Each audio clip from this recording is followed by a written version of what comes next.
साथ बदलते भारत की शान।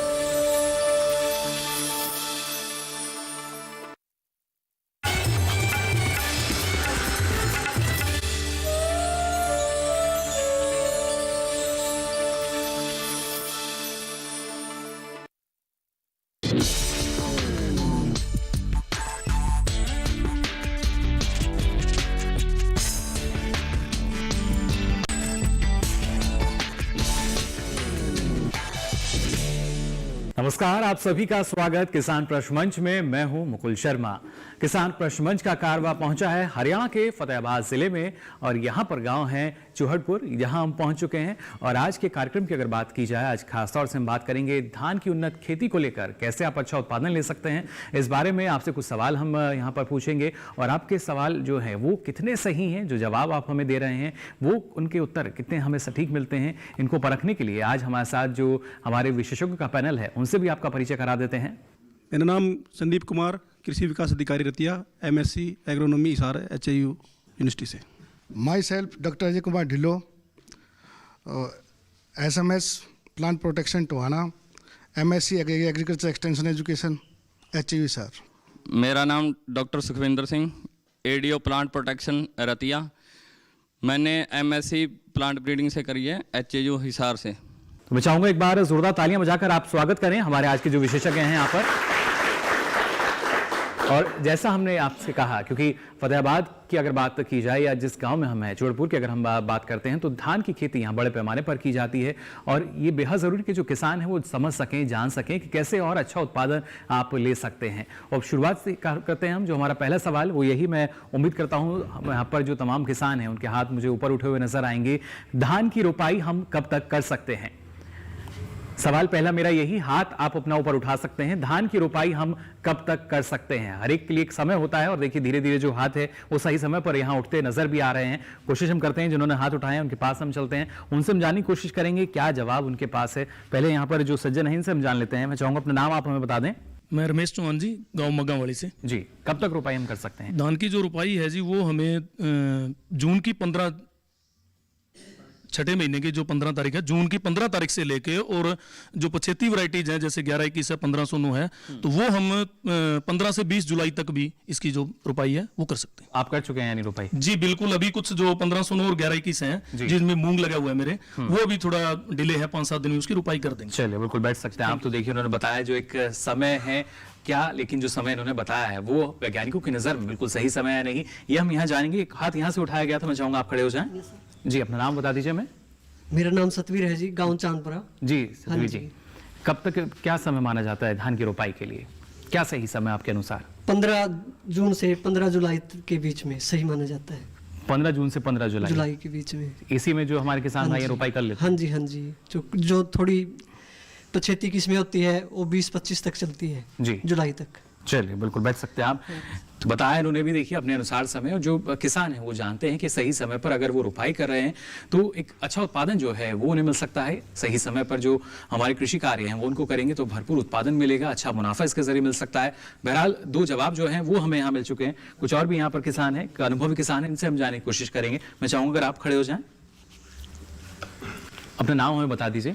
हरबंस सिंह, गांव में खुर्द। जी, धान की रोपाई हम कब तक कर सकते हैं? यही जैसे पहले बताया गया 20 जुलाई तक, 25 तक भी हो जाती है जी। हाँ जी, 25 जुलाई। इसके लिए जो पौधा है ना वो ज्यादा दिन की नहीं होने चाहिए, 35 दिन से ऊपर नहीं होने चाहिए, और 40 दिन की भी लग सकती है जी। हाँ जी, तो ये काफी अहम है कि कितने दिन की पौध हो चुकी है तब हम इसकी रोपाई कर लें। हाँ, पौध कितने दिन की पौधा ये भी जरूरी है। चलिए बिल्कुल, शुक्रिया हमसे बातचीत करने के लिए, जवाब देने के लिए। बैठ सकते हैं आप। तो देखिए 3 जवाब जो हैं वो हमें यहाँ पर मिले हैं, समय का भी दिया, और एक आखिरी जवाब में जो बात निकल कर आई वो कि जो पौध है हमें उसका भी ध्यान रखना होगा कि पौध हमारी कितने दिन की हो चुकी है, उसके बाद हम रोपाई करें। इस बारे में डॉक्टर साहब आपसे हम जानना चाहेंगे। 3 जवाब जो हैं वो हमें यहाँ पर मिले हैं, लेकिन इन जवाबों में कौन सा सटीक जवाब हो सकता है? तीनों ही सही हो, लेकिन सटीक जवाब जो हमारे बाकी दर्शक हैं उनको भी उनकी जानकारी को जो बढ़ाए। देखिए जवाब तो तीनों ही इन्होंने टेक्निकली हिसाब से ठीक दिए हैं, लेकिन जो लास्ट में सरदार जी ने जवाब दिया है जी, उसमें एक विशेष जानकारी भी मिली है, तो मेरे हिसाब से उनका जवाब ज़्यादा एक्यूरेट है। बिल्कुल, आखिर में जो जवाब मिला तालियां देखिए उनके लिए बच चुकी हैं। और जैसा हमने आपसे कहा था, अनुभवी किसान हैं जिन्होंने जवाब दिया, और ये इसके जो जवाब है उसके बाद ये बनते हैं किसान कप के हकदार। अनुभवी किसान हमारे पहुंच रहे हैं इनके पास, इनका जो कप इन तक पहुंचाने के लिए मैं चाहूंगा जोरदार तालियां इनके लिए आप बजा दीजिए सभी। बहुत बहुत बधाई आपको। तो इन्होंने तो हमें जो जवाब दिया वो बिल्कुल यहाँ एक सटीक जवाब लगा हमारे जो विशेषज्ञ हैं उनको। लेकिन इस बारे में डॉक्टर साहब आपसे हम और जानना चाहेंगे, सही समय जो है वो काफ़ी महत्वपूर्ण हो जाता है, कोई भी फसल हो। लेकिन जब हम बात धान की करते हैं, पौध का हमें ख्याल रखना है, पानी जो है उसका भी ख्याल रखना पड़ता है। किस तरीके से महत्वपूर्ण सावधानी जो है वो हमें अपनानी होंगी रोपाई के वक्त भी? देखिए, जो अगर हम टेक्निकली उसकी बात करें तो जो सरकार की तरफ से जो गाइडलाइन है, हमारी एचएयू की तरफ से जो गाइडलाइन है, उसमें 15 मई से लेकर 15 जून तक हमने बैन किया हुआ है धान की पनीरी लगाने पर। तो और इसकी रुपाई को भी हमने 15 जून तक बैन की हुई है। 15 जून से लेकर 15 जुलाई तक का जो एक्यूरेट टाइम है वो ही रिकमेंडेड है जी। और उसके बाद जो कुछ वेराइटीज़ हैं, जो हमारी 11-21 है या 35 जो वेराइटीज़ हैं जी, वो आमतौर पर 20-25 तारीख तक, जुलाई तक लोग लगा लेते हैं।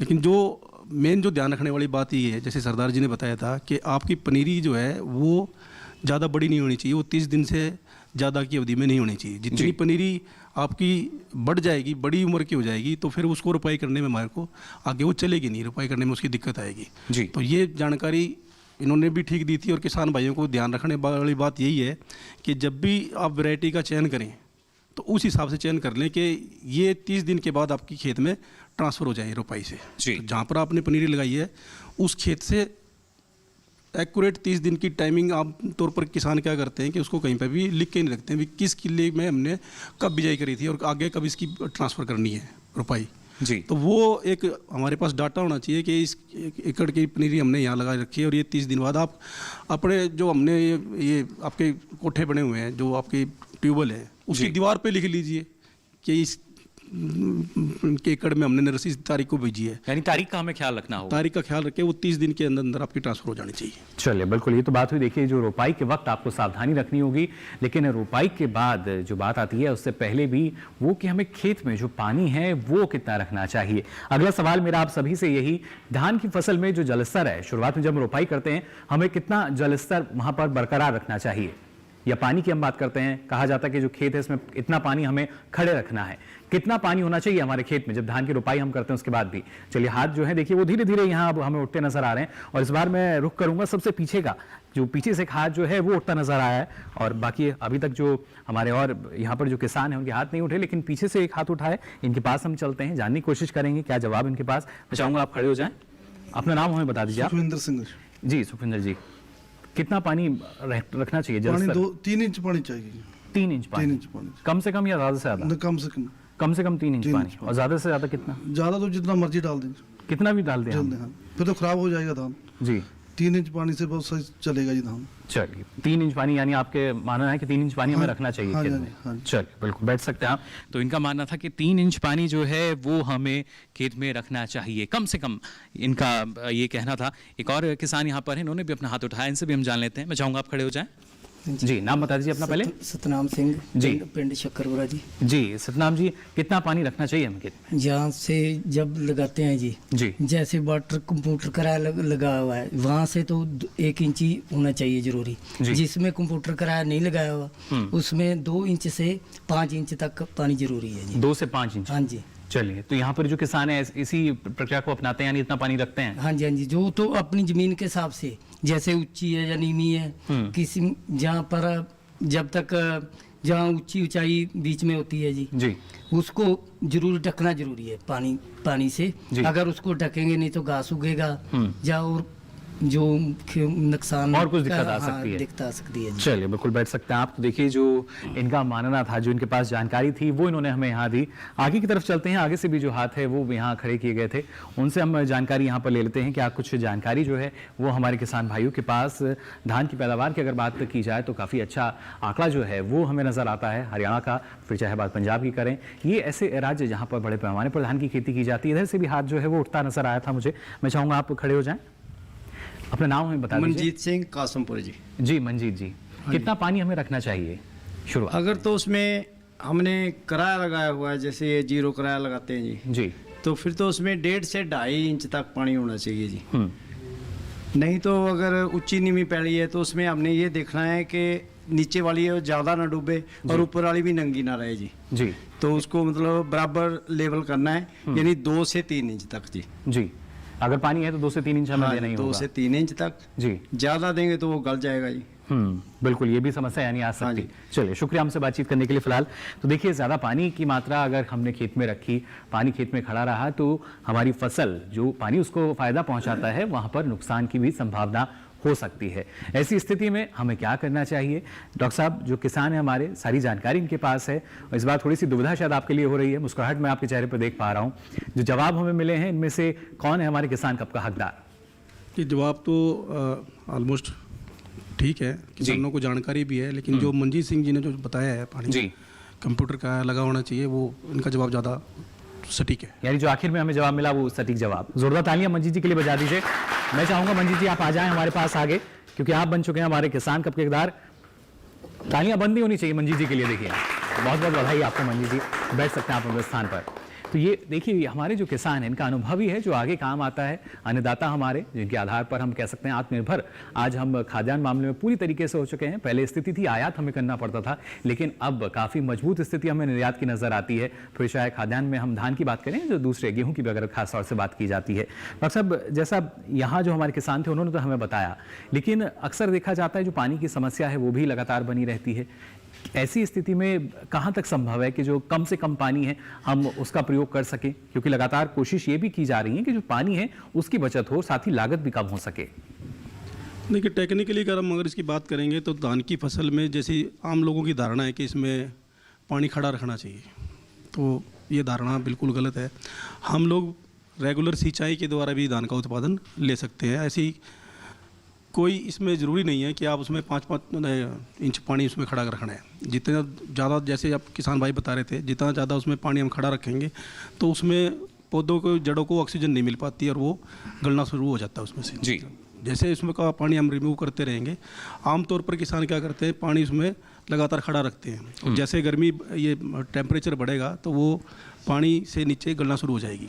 बढ़ते हैं अब आगे और अगला सवाल मेरा यहाँ पर मौजूद तमाम हमारे जो किसान भाई हैं इनसे, धान की फसल के प्रमुख खरपतवार कौन से हैं? हाथ आप अपना ऊपर उठा सकते हैं। धान की फसल के प्रमुख खरपतवार कौन से हैं? देखिए, जो एक हाथ जो है वो फिलहाल अभी उठा है और जैसे जैसे शायद इनका जवाब हमारे बाकी किसान सुनेंगे उनके भी हाथ हमें उठते शायद नजर आएंगे। यहाँ पर फिलहाल जो इन्होंने हाथ उठाया इनसे हम जवाब यहाँ पर ले लेते हैं। मैं चाहूँगा आप खड़े हो जाएं। जी, नाम बता दीजिए। हरविंदर सिंह, गांव चुड़पुर, ब्लॉक जाखल से। जी हरविंदर जी, हमारे धान में मुख्य तौर पर 2 प्रकार के खरपतवार होते हैं, चौड़ी पत्ती वाले और जो तीखी पत्ती वाले होते हैं जी, जिनमें हो गया मोथा, हो गया सामक, हो गया ऐसा।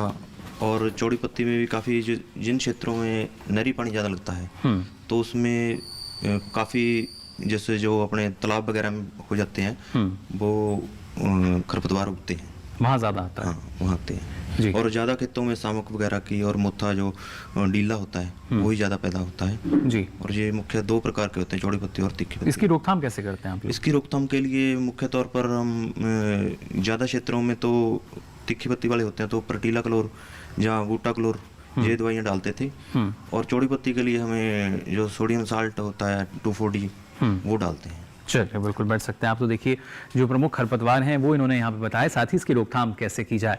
और भी कुछ किसान यहाँ पर मौजूद हैं। आप लोगों में से कोई बताना चाहेगा प्रमुख खरपतवार? हम जानना चाह रहे हैं धान की फसल के कौन से प्रमुख खरपतवार हैं। लगातार हाथ जो है देखिए पीछे से जो हमारे किसान हैं वो बता रहे हैं, क्योंकि तमाम ये वो कृषि क्रियाएं हैं जो वो अपने खेतों में करते हैं। समस्या भी बन जाती है खरपतवार की। तो जी, मैं चाहूँगा आप खड़े हो जाएं। जी, सुखविंदर सिंह। कौन से प्रमुख खरपतवार? अपना नॉमिनी गोल्ड है जी, जी, तो रिफेट है जी, ब्यूटा क्लोर है जी। जो फसल में, धान की फसल में कौन से लगते हैं खरपतवार? चौड़ी पत्ती वाले होते हैं जी। जी, मोथा होता है जी, बाकी डीला हो जाता है वो सभी अपना ये ब्यूटा क्लोर होते हैं जैसे दवाई। तो जब दवाई दी जाती है, जो कृषि विशेषज्ञ हैं या डॉक्टर हैं उनसे कुछ जानकारी लेते हैं या आप किसान जो है खुद ही कोशिश करते हैं इसकी रोकथाम हो जाए? नहीं, जैसे पहले चलता रहा वैसे ही करते हैं, जैसे पहले चलता है। हाँ जी, या हम देख लेते हैं जो जैसा पड़ोसी किसान ने किया ऐसे ही हम कर लें? हाँ जी, हाँ जी, वही होता है। वही होता है। चलिए बिल्कुल। तो देखिए ये हम कह सकते हैं कि जो वैज्ञानिक पहलू है उसका भी ख्याल रखना चाहिए हमारे किसानों को, और किसान प्रश्न मंच जो है कोशिश यही करता है कड़ी जो हमारे किसान हैं और कृषि विशेषज्ञ कृषि वैज्ञानिक उनके बीच की, जहाँ पर उनको सारी जानकारी मिल सके। कुछ और भी किसान यहाँ पर मौजूद हैं, इनसे भी हम जानने की कोशिश कर लेते हैं। मैं चाहूँगा आप खड़े हो जाइए यहाँ पर, अपना नाम हमें बता दीजिए आप। जी, कौन से प्रमुख खरपतवार हैं अगर हम धान की फसल की बात करें? ये दसे हुई है, ये डीला हो गया, सुहाग हो गया जी, जो चौड़ी पत्ती वाले ने जी। इसके अलावा कोई और खरपतवार जो किसानों को परेशानी का सबब बनता हो? रोकथाम की ये बात जहाँ तक बता रहे थे, उन्होंने कहा कि जैसा दूसरा करते हैं हम वैसी पद्धति अपना लेते हैं, उसको आप सही मानते हैं? बस डाली जाने जी कैसे सो जाई जी। लेकिन इसका नुकसान आपको लगता है कहीं ना कहीं होता है? कोई नुकसान हुआ नहीं, कोई नुकसान नहीं, लेकिन लागत बढ़ती है किसान के लिए। लागत तो बढ़ती है, तो ये एक नुकसान देख सकते हैं हम इसको कि लागत जो है वो बढ़ रही है हमारी। वो तो बढ़ रही है। चलिए बिल्कुल। देखिए जो हमारे किसान हैं, अन्नदाता हैं, कोशिश उनकी ये होती है कि जो समस्या है उसको किसी तरह जड़ से ख़त्म कर सकें, उसकी रोकथाम कर सकें। लागत इस दौरान जो है उसमें थोड़ा सा इजाफा होता जाता है, लेकिन कैसे इसको कम कर सकते हैं इस बारे में हम जान लेते हैं। जी डॉक्टर साहब, 3 जवाब जो हमें मिले हैं, इनमें कौन सा जवाब आपको लगता है कि वो हमारे किसान कब का हकदार है?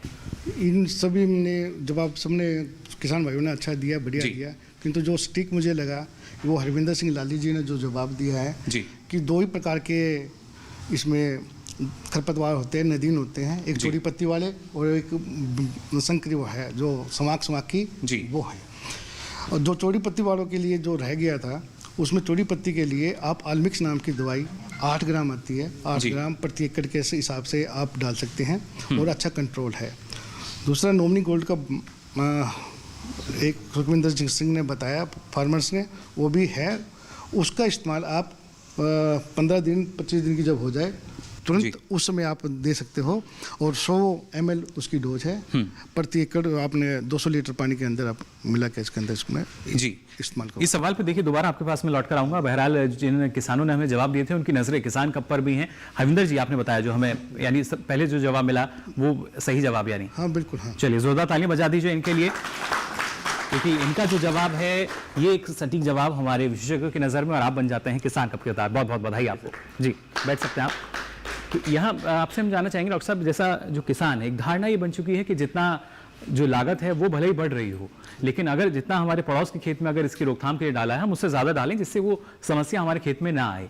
ये कहाँ तक इस बात को हम जायज़ समझ सकते हैं? क्योंकि सरकार की कोशिश लगातार यही हो रही है कि जो लागत है उसको हम कम कर सकें जिससे मुनाफा बढ़े हमारा।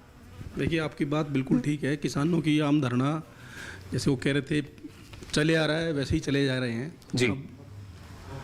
उसका मुख्य कारण यही है, अज्ञानता ही है किसान की। हम लोग, सरकार की भी कोशिश है कि लागत को कम किया जाए। अगर आपके खेत में वो समस्या नहीं है तो कृपा करके उसका स्प्रे ही ना करें आप लोग जी। कई किसान भाई क्या हैं आपस में, जैसे आपने बताया कि पड़ोस वाले ने ये स्प्रे कर दी, पड़ोसी ने 2 स्प्रे कर दी तो मैं 3 कर देता हूँ, पड़ोसी ने 4 कर दी तो मैं 5 कर देता हूँ। ऐसी होता है क्या वाकई?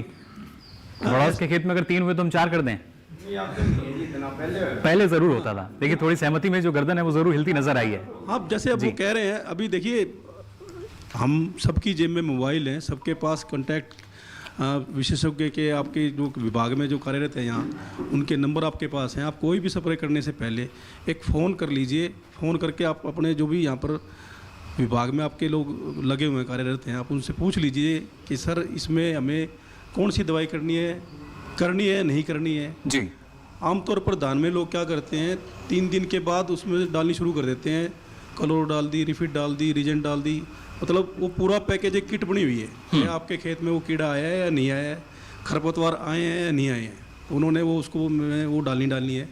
तो उससे क्या होता है कि आपकी जो लागत है वो बढ़ जाती है जी। अगर आप अपनी लागत को कम कर देंगे तो आपका उत्पादन का जो फायदा है, आपका प्रॉफिट है, वो दूसरी तरफ से बढ़ना शुरू हो जाएगा। चलिए बिल्कुल, ये देखिए बेहद ही महत्वपूर्ण जो लागत है वो कम हो, इनपुट कॉस्ट यानी जो हमारी जो खर्च हम लगातार अपनी फसल पर कर रहे हैं, फिर चाहे वो खरपतवार के रूप में, खरपतवार नाशी जो है उसके रूप में किया जाए, या दूसरे जो खर्चे एक हमारी फसल के रहते हैं, अगर उन पर हम काबू किसी तरह कर सकते हैं, उनकी रोकथाम अगर हम कर लें तो जाहिर तौर पर जो मुनाफा है हमारा उसमें इजाफा हो सकेगा। और जो एक लक्ष्य है सरकार का साल 2022 तक किसानों की आय को दोगुना करने का, उस लक्ष्य की और भी हम कह सकते हैं हम धीरे धीरे हमारे जो किसान हैं वो आगे बढ़ सकेंगे। फिलहाल हमें भी यहाँ आगे बढ़ना होगा किसान प्रश्न मंच में। वक्त हो चला एक छोटे से ब्रेक का, आप कहीं मत जाइए, देखते रहिए किसान प्रश्न मंच।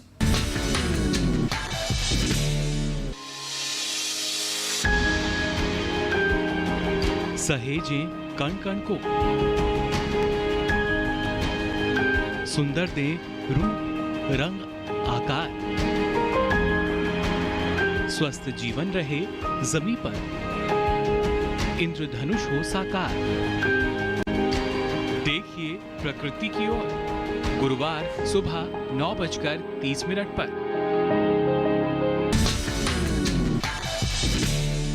ब्रेक के बाद आप सभी का एक बार फिर स्वागत किसान प्रश्न मंच में। आज हम लगातार बात कर रहे हैं धान की उन्नत खेती को लेकर। जी हाँ, किस तरीके से हमें कौन सी ऐसी बातें हैं जिनका ख्याल हमें रखना चाहिए। और ब्रेक पे जाने से पहले कई महत्वपूर्ण सवाल जो हैं वो हमने हमारे जो किसान हैं उनसे पूछे और जवाब भी हमें काफ़ी अच्छे मिले हैं। अब आइए बिना देरी के बढ़ते हैं अपने अगले सवाल की ओर। और अगला सवाल मेरा यहाँ मौजूद तमाम किसानों से, बीज उपचार क्यों महत्वपूर्ण है। धान की फसल की हम लगातार बात कर रहे हैं, खरपतवार का भी यहाँ जिक्र हुआ, लेकिन महत्व की अगर बात की जाती है या क्यों ज़रूरी हो जाता है, बीज उपचार के बारे में आपसे हम जानना चाह रहे हैं। क्या महत्व है बीज उपचार का, खासतौर से धान की फसल में। हाथ धीरे धीरे से यहाँ पर जो देखिए, जो पहली पंक्ति में है उनके हाथ ज़रूर उठ रहे हैं। बीच में मैं सोच रहा था कि शायद जो हाथ हैं वो कुछ उठते नज़र आएंगे, लेकिन कोशिश हम करते हैं, जो हमारे किसान हैं उनके पास चलते हैं, उनसे बातचीत करने की कोशिश करते हैं, उनके पास कितनी जानकारी है बीज उपचार यानी सीड ट्रीटमेंट, जो बीज को उपचारित किया जाता है जिससे वहाँ पर जो फसल है हमारी उसको कुछ फ़ायदा मिल सके। क्या वो फ़ायदे हैं, क्या बीज उपचार का महत्व है, ये हम जानने की यहाँ कोशिश कर रहे हैं। मैं चाहूँगा अगर आप खड़े हो जाएं, अपना नाम हमें बता दीजिए। जगबीर सिंह जी। जी जगबीर जी, बीज उपचार का क्या महत्व, आपको क्यों ज़रूरी होता है जब हम बीज उपचार की बात करते हैं धान की फसल में खास तौर से।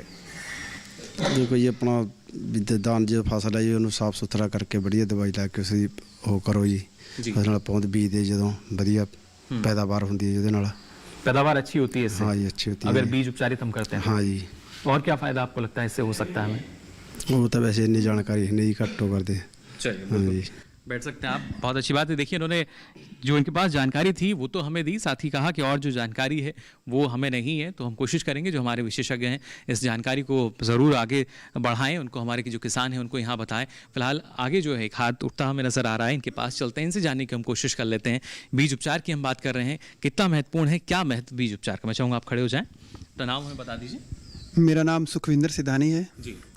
जो आपका सवाल है बीज उपचार का, उसके संबंध में जो मेरा नज़रिया है वो ये है भी बीज के अंदर कुछ ऐसे बीज होते हैं जो अगर हम मेडिकल लैंग्वेज में बोलें बीमार होते हैं।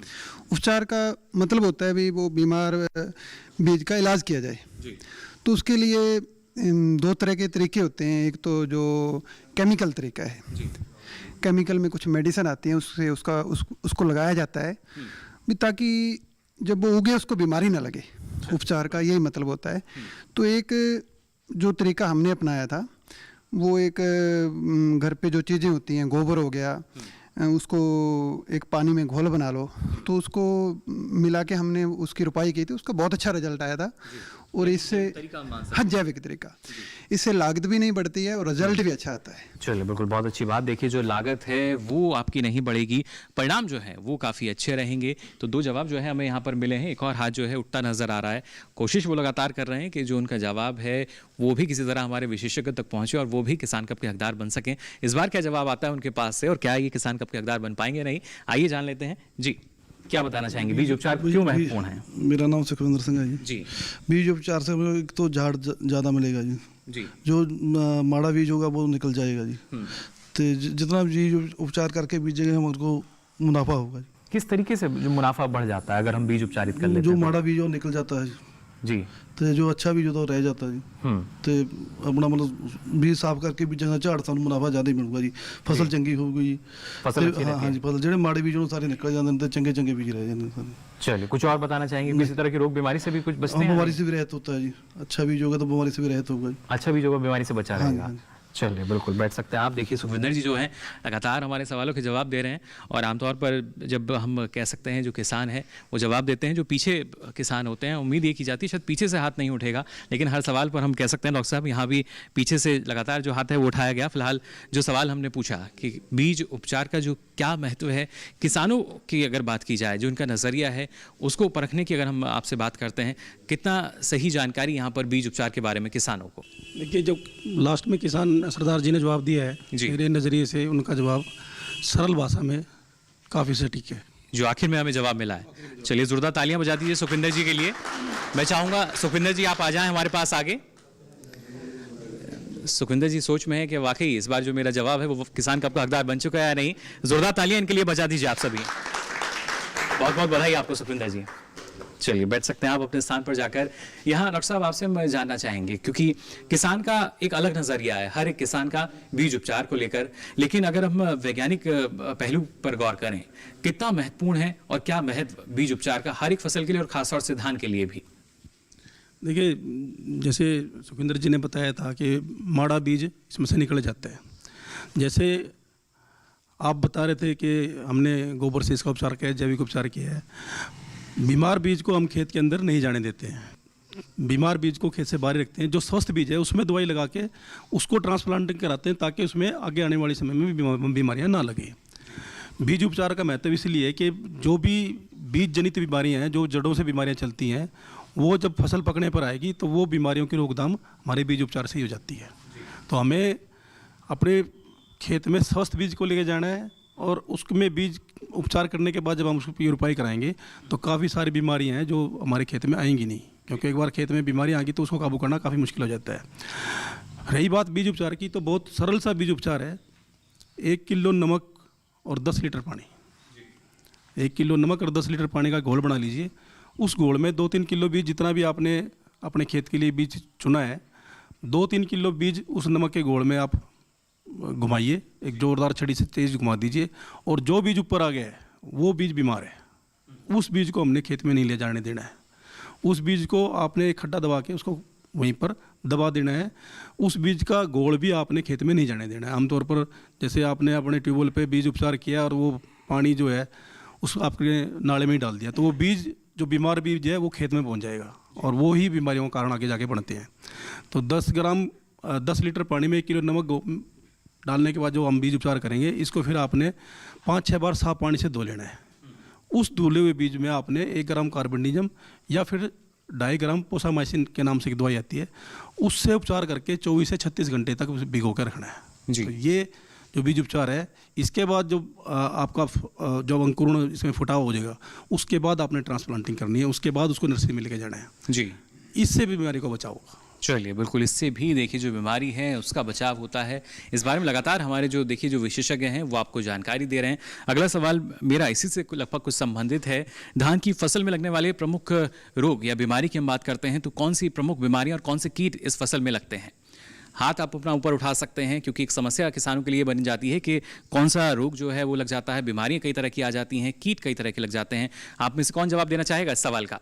कौन से प्रमुख रोग और कीट बीमारियां जो हैं वो हमारी फसल में लगते हैं? देखिए लगातार जो हमारे सवालों के जवाब दे रहे हैं वो भी किसान हैं, कुछ शांत बैठे हैं, जानकारी उनके पास ज़रूर है, उनको थोड़ा सा हम टटोलने की यहाँ कोशिश कर रहे हैं, कितनी जानकारी उनके पास है या जानकारी अगर नहीं है तो इसकी क्या वजह है। फिर मैं चाहूँगा आप खड़े हो जाएँ।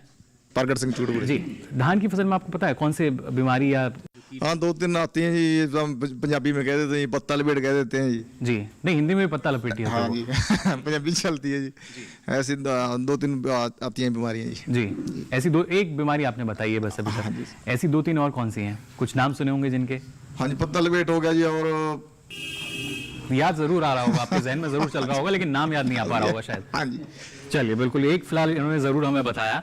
और देखिए होता यही है कि जो लक्षण हैं वो कभी कभी हमारे ध्यान में रहते हैं, उनकी बात हम कर लेते हैं, लेकिन और कैसे जो ज़्यादा जानकारी है उसका हमें ख्याल रखना होगा, ये हम जान लेते हैं। मैं चाहूँगा आप हमें बताएं इस बारे में। हाँ जी, मैं रमेश चौहान मगावाड़ी से जी। जो दान में कीट की बात है तो रोग अलग चीज है और कीट अलग चीज है। आपने दोनों सवाल इकट्ठे पूछ लिए कि रोग कितने हैं और कीट कितने हैं, तो रोग नहीं, आपने कीट का कहा है तो मैं कीट का ही जवाब दूंगा, क्योंकि सबसे पहले जो धान की रुपाई के बाद हमारे जो कीट आते हैं वो सबसे पहले पत्ता लपेट है। पत्ता लपेट आने के बाद जब धान के जो पौधा है उसमें मिठास पैदा हो जाती है, तो उसके बाद अगर मानसून रूठ जाए, जो स्थिति आज है, उसके बाद में हमारी गोब की सुंडी जी, ये 2 मेन हैं जो हमें शुरू में तंग करते हैं। उसके बाद जैसे जैसे पीक में चला जाता है, धान पकने पे आ जाएगा, तो गोब की सुंडी एक बार जब बल्ली निकलती है उस वक्त दोबारा अटैक करती है ये। और एक इसमें जो मेन है जो पिछले 3-4 साल से ज्यादा लग रहा है वो कीट है चेपा, ऊपर जो ब्लैक भी है और ब्राउन भी है, ये हमें ज्यादा तंग कर रहे हैं। और इससे ज्यादा कोई इतना जो कीट है जैसे दीमक वगैरह हमारे इस बेल्ट में नहीं है, ये हम इतना इफेक्ट नहीं डालते। ये 3 प्रमुख कीट हैं, ये 3 ज्यादा मेन, इनसे नुकसान में ज्यादा। इनसे नुकसान ज्यादा हो रहा है। चलिए बैठ सकते हैं आप। तो देखिए नुकसान जो है वो इनसे ज्यादा हो रहा है। प्रमुख कीट की यहाँ हमारे जो किसान है वो हमें बता रहे हैं।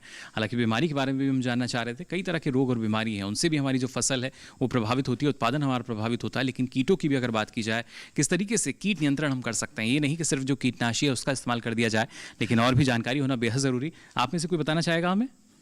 देखिए जो अब फिलहाल जो गर्दन है वो नाम है ज़रूर हिल चुकी है। एक हाथ उठाए यहाँ पर जी। मेरा नाम अमरीक सिंह, पिंड शक्करपुराई जी।